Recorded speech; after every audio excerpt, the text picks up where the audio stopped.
c'est un exercice qui est bien pour réviser toutes les choses qui ont été vues jusqu'ici. Je vous demande de bien vouloir le recopier, le texte. D'accord? Parce que cet exercice-là, il est vraiment un prototype d'exercice qui va toucher quasiment tout le chapitre.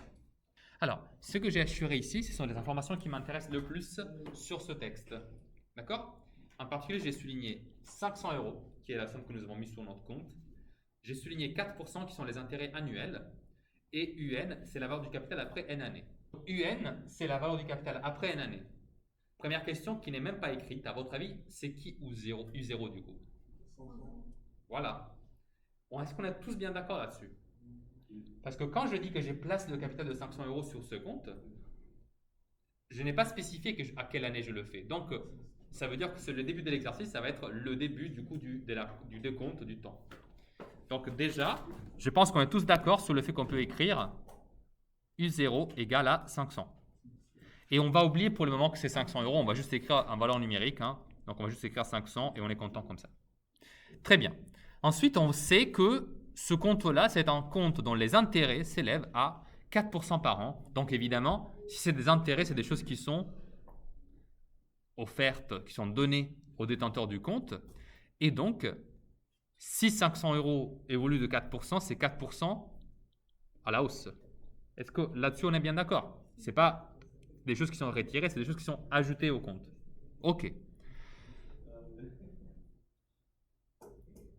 Donc, les premières questions sont le calcul de U2 et U3. Vous remarquerez qu'il n'y a pas U1. D'accord? Comment vous pensez pouvoir calculer U2 et U3? Par exemple, Ayoub? Oui, tu ne sais pas parce que tu parlais. Voilà. Donc maintenant, tu te déplaces derrière Abia. Maintenant. Parce que j'en ai un peu marre. Voilà. Ma patience est terminée. Oui? Soit on calcule U2 1 ou alors on fait 500 fois 1,04. 500 fois 1,04 Mhm. à la puissance 2. Et alors, et l'autre chose que tu as dit, c'était, ça c'était la deuxième méthode, et la première méthode que tu m'as dit, c'était soit on calcule U2-1. OK? Et une fois calculé U2-1, on fait quoi? Exactement. Alors, c'est absolument ça, Yasmine, c'est absolument parfait.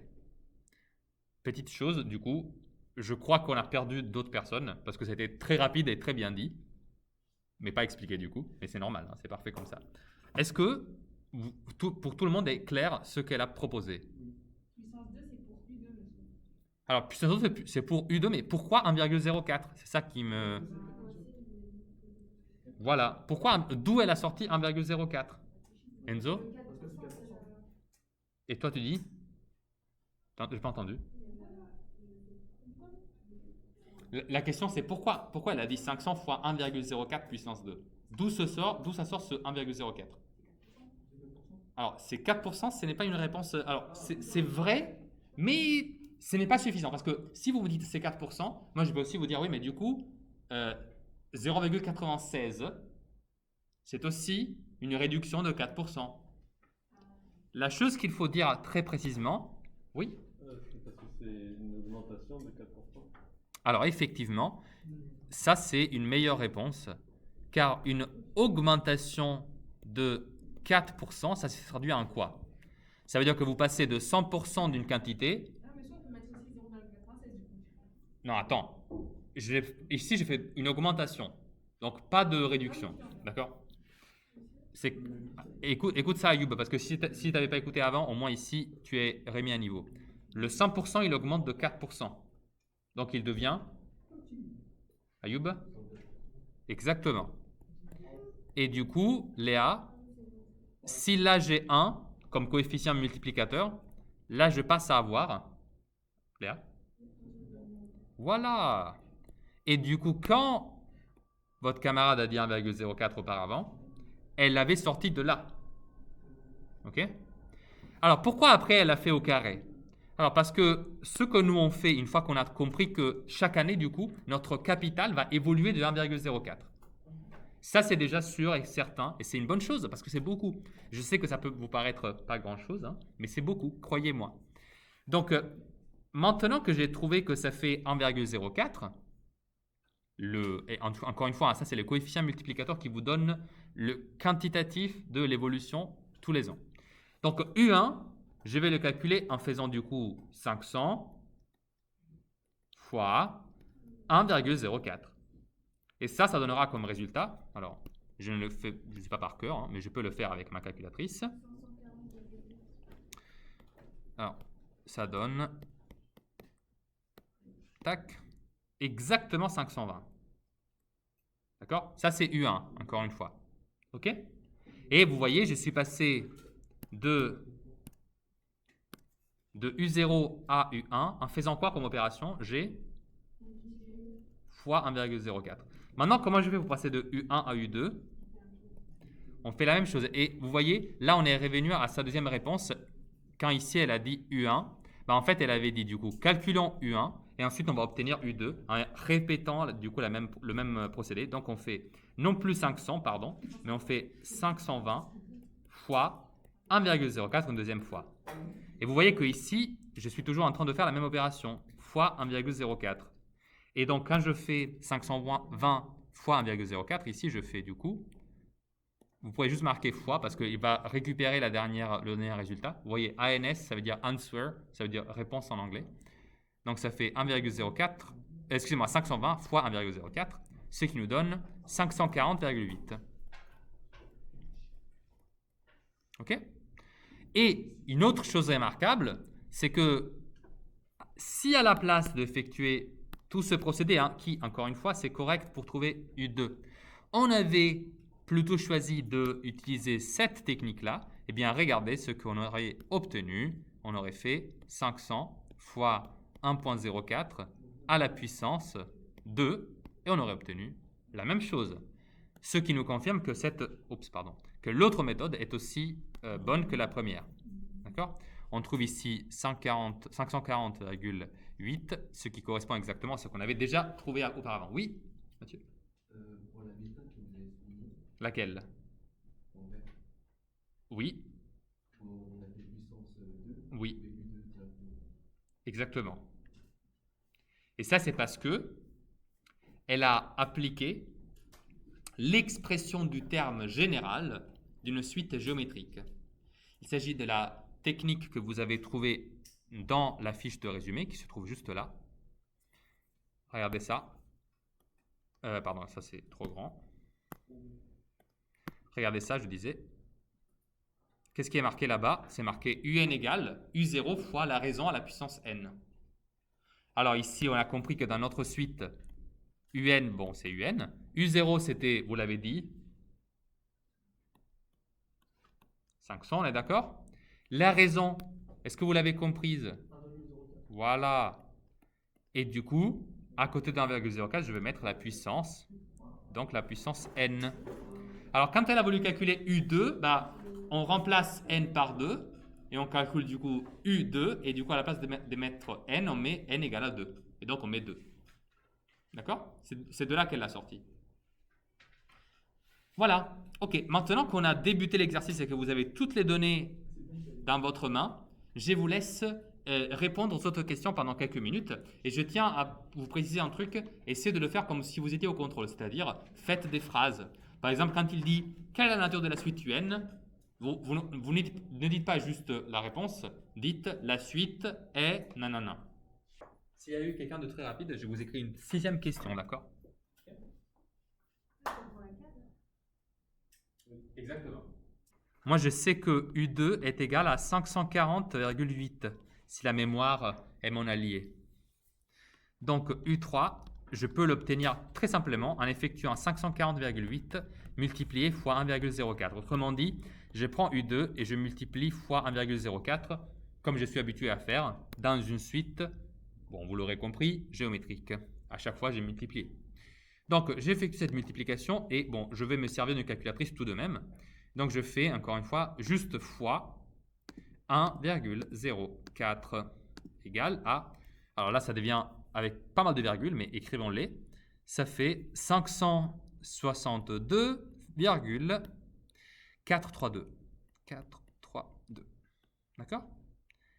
Je vous fais une petite remarque. Est-ce qu'on aurait pu avoir le doute que c'était une suite arithmétique? Alors, le doute aurait pu être là. Parce que... Alors, pas parce que c'est un pourcentage, mais parce que tu aurais pu dire à chaque fois j'augmente de 4%. Et comme 4% c'est plus 4%, tu regardes le plus, tu te dis donc c'est toujours la même addition. Mais attention, quand tu augmentes d'un pourcentage et que tu regardes les éléments de la suite, regardez toujours si la distance entre guillemets entre deux éléments successifs est toujours la même. Par exemple, ici nous avons que entre 500 qui est donc U0 et U1, c'est la distance égale à 20. Je passe de 500 à 520. Donc clairement, j'ai augmenté de 20. OK? Mais regardez, quand je passe de U1 à U2, je passe de 520 à 540,8. Si j'avais augmenté de 20 une deuxième fois, je devrais être arrivé à 540, pas à 540,8. Donc vous voyez, la première fois, j'ai augmenté de 20. La deuxième fois, j'ai augmenté de 20,8. Donc déjà, vous savez, vous pouvez exclure que ça ne peut pas être une suite arithmétique. Ça, vous devez l'exclure automatiquement. Vous voyez, vous avez toujours un voyant lumineux qui devrait vous dire c'est probablement une suite géométrique parce que j'ai multiplié pour obtenir un terme d'après. Et le voyant qui vous dit aussi ça ne peut pas être une suite arithmétique parce que j'ai augmenté de quantités différentes à chaque fois. Alors, c'est toujours à peu près 20, mais regardez, après je passe de 540,8 à 562,432. Donc, j'ai augmenté de plus de 21. Donc, remarque, j'ai augmenté, vous l'écrivez s'il vous plaît, chaque terme d'une quantité différente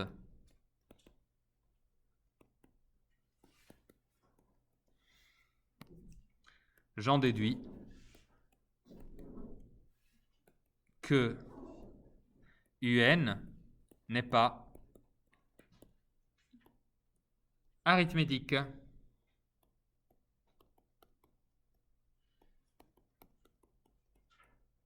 Voilà. OK? Bon. Maintenant que j'ai fait cette remarque, la question suivante sera très simple. OK, Lucas? Donne-nous des signes de vie. T'as copié cette chose que j'ai écrit? La remarque? Une réponse très, très, très politique. La question d'après, c'était quelle est la nature de la suite? On donnera son premier terme et la raison. D'accord? Donc là, je vous mets question 2, du coup, réponse. Alors, la nature. Ah, monsieur, Oui. est-ce que si on dit genre la multiplication, c'est géométrique, c'est bon, non? Alors, du coup, déjà, on écrit qu'elle est géométrique. Et pour justifier, alors, sachez qu'il y a plusieurs phrases que vous pouvez utiliser. Vous pouvez tout simplement dire la nature est géométrique car pour chaque terme, pour obtenir chaque terme, je fais une multiplication. Voilà. Après, vous pouvez aussi écrire que la nature est géométrique car vous multipliez à chaque fois pour calculer un nouveau terme. Car on multiplie toujours fois 1,04. Voilà, il y a vraiment plusieurs façons de le dire, mais mentionnez toujours que c'est une multiplication. D'accord? Ayoub, tu recopies s'il te plaît? Oui, avec les yeux? Avec le stylo? Ah. Donc, cela dit, il demandait aussi le premier terme et la raison. Alors, premier terme et raison, du coup, ça veut dire que je dois donner U0 et Q. U0, on l'a compris, c'est 500. Q, on l'a compris aussi, c'est 1,04. Mais si on fait par une phrase, son premier terme et la quantité. Ah non, mais c'est absolument parfait. Absolument parfait. Rien à... C'est encore mieux que moi. Oui? J'ai augmenté chaque terme d'une quantité différente. J'en ai déduit que UN n'est pas arithmétique. Tu as vu que U0 c'est 500. U1 c'est 520. J'ai augmenté de combien? Quoi? Mais là je te dis que j'ai additionné combien? Entre 500 et 520. J'ai additionné combien? 20. Et entre U2, qui est égal à 540,8 et 520, j'ai additionné de combien?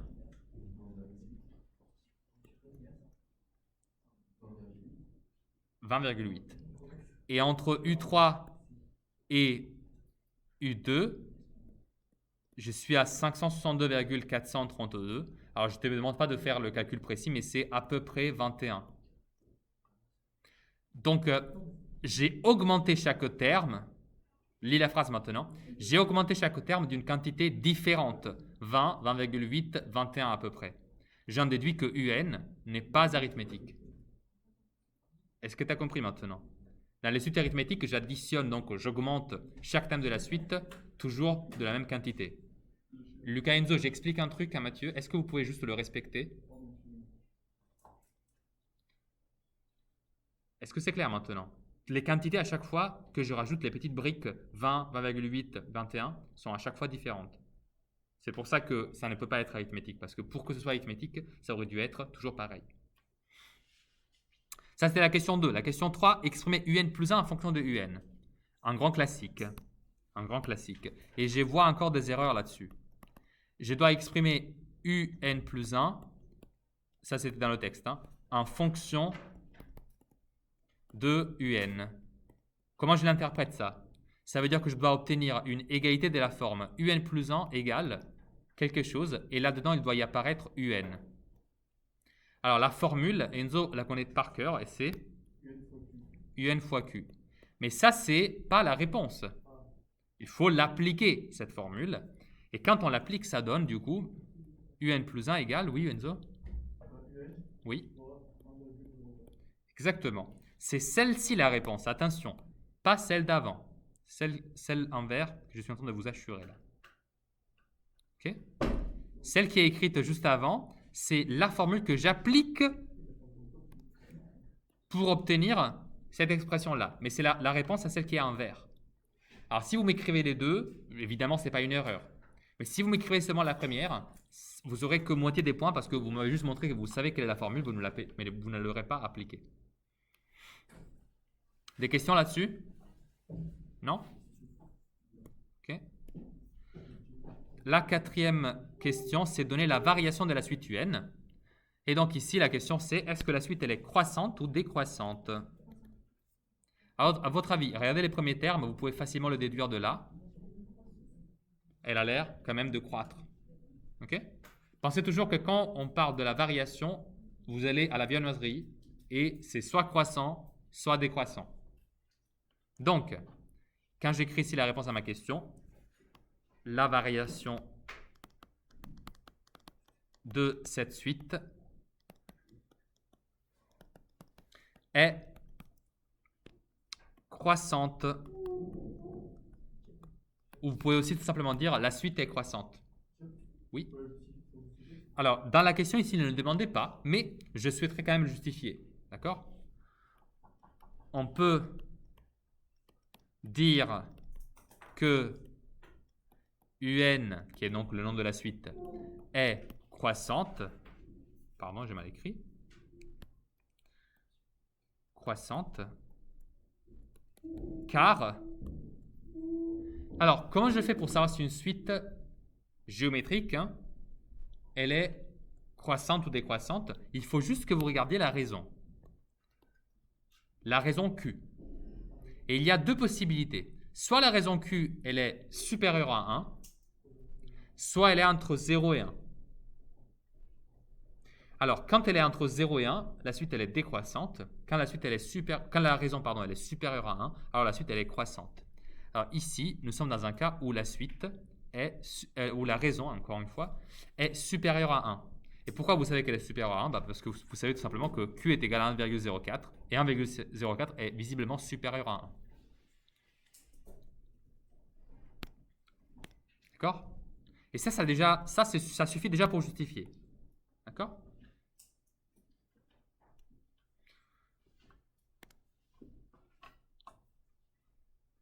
En général, quand c'est une augmentation en pourcentage, dans tous les cas, ce sera une suite croissante. Dernière question, c'était de donner le terme général. Donner le terme général.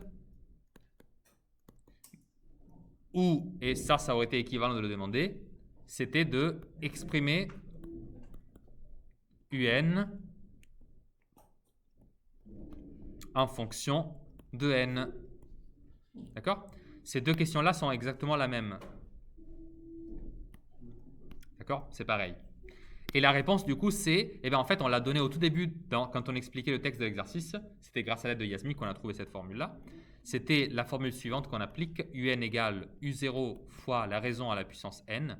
Et donc, dans l'application, dans cet exemple-là, on a trouvé un égale, du coup, c'était 500 fois la raison, donc 1,04 à la puissance n. D'accord?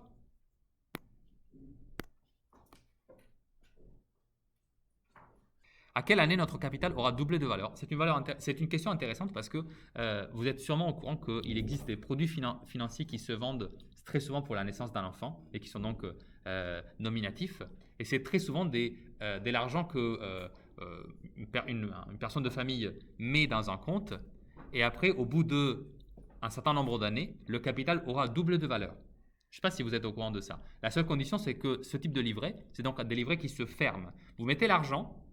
L'argent augmente avec un intérêt en général plutôt intéressant et par contre, vous ne pouvez pas y toucher, sinon vous perdez tous les intérêts gagnés entre-temps. Ok? Ce livret-là pourrait effectivement être un de ces livrets avec un grand taux d'intérêt. Oui?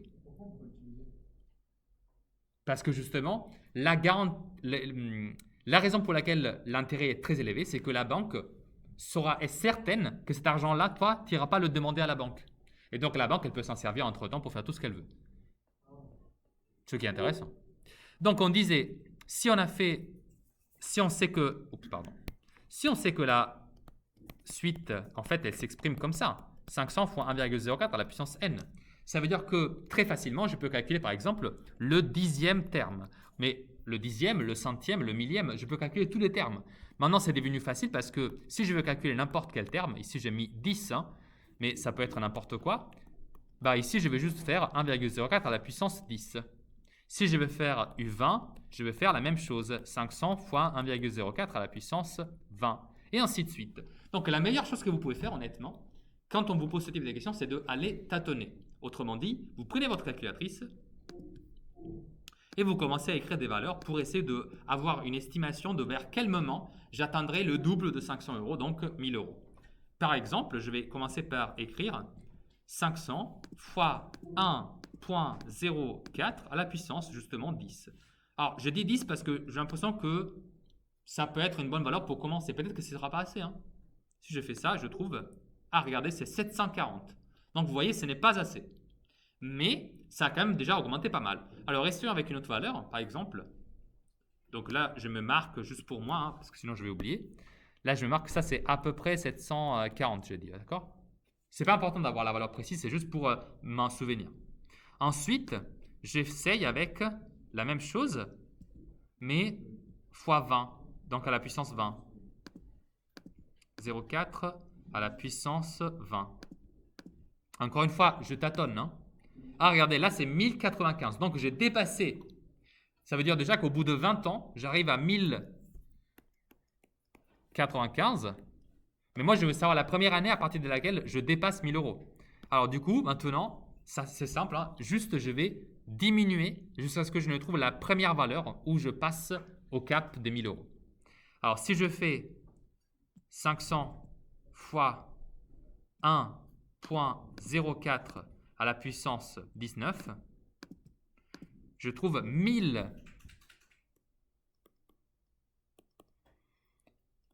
à peu près, encore une fois, 1053. Et ça encore, c'est trop haut. Donc, il faut que je descende encore. Et je trouve 500 fois 1,04 à la puissance 18. Là, c'est 1012. 1012, c'est vraiment très, très, très proche de 1000. Donc, je dois faire un dernier test parce que je ne veux pas encore conclure que ça, c'est la première valeur qui dépasse 1000. Pour être sûr que c'est ça la première valeur, il faut aussi que je calcule U17. Alors, si U17 est inférieur à 1000, alors j'ai gagné. Alors, U17, c'est 973. Donc,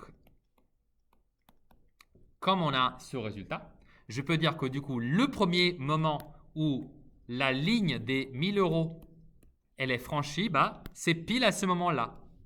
Donc, de U17 à U18. Donc, il faut 18 ans pour franchir cette barre. Parce que je vous rappelle, hein, chaque augmentation de 1, ça correspond au passage d'une année. Donc, imaginez que vous avez un petit-neveu et que vous aimez bien et vous décidez du coup de lui offrir comme cadeau 500 euros. Mais vous vous dites, oui, mais 500 euros, c'est pas grand-chose. J'aimerais bien lui donner 1000 euros, mais je n'ai pas les moyens. Du coup, vous lui dites, OK, comme de toute façon, quand tu es un enfant, 500 euros, ça ne te change pas grand-chose dans la vie, eh ben, je vais te donner pas 500 euros maintenant, mais 1000 euros à tes 18 ans. Comme ça, là, tu sauras quoi faire avec. On espère. Et du coup, on ouvre un livret à son nom, on met 500 euros dessus. La banque, elle est très gentille, ils nous font un taux de 4% d'augmentation par an. Et du coup, au bout de 18 ans, il se retrouve avec 1012 euros. Ça va. Hein? Ça veut dire quand même que par rapport à notre investissement initial, ça nous a rapporté le double. Bon, il a fallu attendre 18 ans, hein, c'est quand même beaucoup. Hein. L'inflation, entre-temps, a fait diminuer la valeur de l'argent. Donc, vous n'avez pas exactement doublé votre investissement initial, mais vous l'avez quand même plutôt bien géré parce que vous avez quand même augmenté votre possession finale. Ici, la technique, c'est vraiment juste de jouer un peu avec la calculatrice jusqu'à ce qu'on ne trouve pas la bonne valeur. Voilà, c'était ce texte-là. Regardez l'exercice ici. Alors, on sait que la suite UN elle est donnée par l'expression celle-là. Et on sait également que la suite VN elle est donnée par cette expression-là. OK? Alors, le problème, c'était dans la suite UN. Vous avez déduit très rapidement que la suite VN était géométrique, et c'est vrai. Celle-là, elle est vraiment géométrique. Et effectivement, vous avez déduit que celle-là était arithmétique. Vraiment, je pense qu'il n'y a personne qui a dit l'inverse. Le problème, c'est qu'une fois que vous avez dit que celle-là était arithmétique, vous avez aussi tous fait l'erreur de ne pas identifier correctement la raison et le premier terme. Ça, la raison pour laquelle c'est le cas, ça m'échappe encore, parce que vous aviez tous, j'espère, hein, appris la formule qui vous disait que quand vous avez une suite arithmétique, hein, l'expression c'est toujours UN égale U0 plus N fois la raison. On est d'accord ou pas? Alors, il y a deux termes. Un terme qui est juste une valeur numérique, donc U0, et l'autre terme qui est N fois R. Donc, N multiplie toujours la raison. Donc, la raison, c'est combien? 6 ou 10? 6. Et vous m'avez tous dit 10. Pourquoi? Parce que c'était marqué plus 10. Alors, moi, j'avais fait exprès, évidemment. C'était un test pour voir si vous avez vraiment compris comment ça marche une suite arithmétique. D'accord? Mais malheureusement, je vous ai tous eu. Oh, excuse-moi. Presque tous eu. Évidemment, je ne fais pas ça par méchanceté. Je fais ça parce que si avant, vous n'avez pas compris cette subtilité, maintenant, je suis certain que vous l'avez. Et juste pour être clair, imaginons qu'on n'avait pas compris qu'il fallait comparer avec cette formule-là. Il y avait quand même une autre façon de se débrouiller. Et je vous l'ai dit très simplement. Imaginons du coup avoir oublié quelle était l'expression de la formule. Ça, je ne sais pas, d'accord? Retirez-le de votre mémoire. Vous savez quand même que UN se calcule en faisant 6 fois N, du coup, plus 10. Bon, alors calculons U0 tout simplement. Ça fait combien U0? U0, ça doit être du coup 6 fois 0 plus 10. Juste, je remplace N par 0. C'est ça U0. Je remplace N, vous voyez ici N, il apparaît là et là. Si je remplace N par 0, 0 il doit apparaître au même endroit. Et ça fait 6 fois 0, 0, plus 10, 10. Donc ça veut dire que le premier terme, U0, c'est 10. C'est écrit, regardez, U0 égale à 10. Plus clair que ça, ce n'est pas possible. Ensuite, je peux faire U1. Et d'ailleurs, je ne peux pas le faire, je dois le faire parce que c'était marqué dans la première question. Vous vous rappelez, calculer U1, U2, U3, etc. Donc U1, c'est la même technique. Vous voyez, là, j'ai marqué 1. Donc là, je dois marquer 6 fois 1 plus 10. Alors 6 fois 1, ça fait 6. 6 plus 10, ça fait 16. Et d'ailleurs, ça, vous l'avez en général, c'était la seule valeur que vous avez bien calculée en général. Ensuite, je fais U2. Et là, je fais du coup 6 fois 2 plus 10 égale du coup à 22. Et enfin, U3, je crois que c'était la dernière valeur. Hein. Non, on est arrivé jusqu'à U4. U3, du coup, ça va être encore 6 fois 3 plus 10 égale à, du coup, ça fait 28. Mais comme je n'ai pas le temps, arrêtons-nous là juste un instant. Imaginez qu'on n'était pas sûr si la suite était arithmétique ou géométrique. D'accord? Bon. Là, du coup, Mathieu, tu te rappelles, tout à l'heure, tu m'as demandé pourquoi on peut déduire que la suite n'est pas arithmétique dans l'autre exemple de tout à l'heure. Bah, ici, on peut déduire par contre qu'elle est arithmétique. Pourquoi? Parce que regardez, il y a combien entre 10 et 16? Entre 16 et 22. Et entre 22 et 28, toujours 6. Là, vous pouvez avoir du coup l'intuition de dire « Ah, bah du coup, c'est arithmétique. » Et en plus, vous pouvez déduire que la raison, ça va être égal à 6. Parce qu'à chaque fois, vous augmentez de 6. OK? La logique, elle est claire? Donc voilà, deux méthodes. Soit vous faisiez l'interprétation avec la formule, qui était, à mon avis, quand même la chose la plus rapide à faire, soit on pouvait juste faire le calcul. Et de toute façon, il fallait faire le calcul à un moment donné, parce que là, dans la question, c'est marqué hein, calculer U1, etc. Donc là, il fallait vraiment le faire, hein, vous n'avez pas le choix. Et d'ailleurs, je vous avais posé là la question exprès pour vous donner la chance de comprendre quel était le type de la suite en faisant le calcul. OK? Donc après, le reste des questions, vous vous êtes plutôt bien débrouillé. Là, vous étiez marqué la suite VN, UN est-elle arithmétique ou géométrique? Bon, vous avez compris, c'est arithmétique. La suite VN, elle est géométrique. Justifié. Vous avez tous quasiment bien justifié. Il fallait juste dire qu'une était obtenue en multipliant, l'autre en additionnant. Il n'y a pas grand-chose à rajouter. Pour les deux suites, raison et premier terme, la géométrique, vous l'avez tous réussi. L'arithmétique, on vient de dire quelles sont raison et premier terme. Mais évidemment, voilà, c'était une erreur pour la plupart. Et ensuite, il fallait déterminer l'expression du terme général de la suite Vn. Alors là, il fallait du coup appliquer la fameuse formule Vn égale à V0 fois la raison Q à la puissance n. Et quand je l'applique, du coup, ça me fait Vn égale, alors là, c'était, je crois, 8 fois 1,5 à la puissance n. D'accord? Mais il ne faut pas juste rappeler la formule. N'est-ce pas, Enzo? Il faut aussi l'appliquer.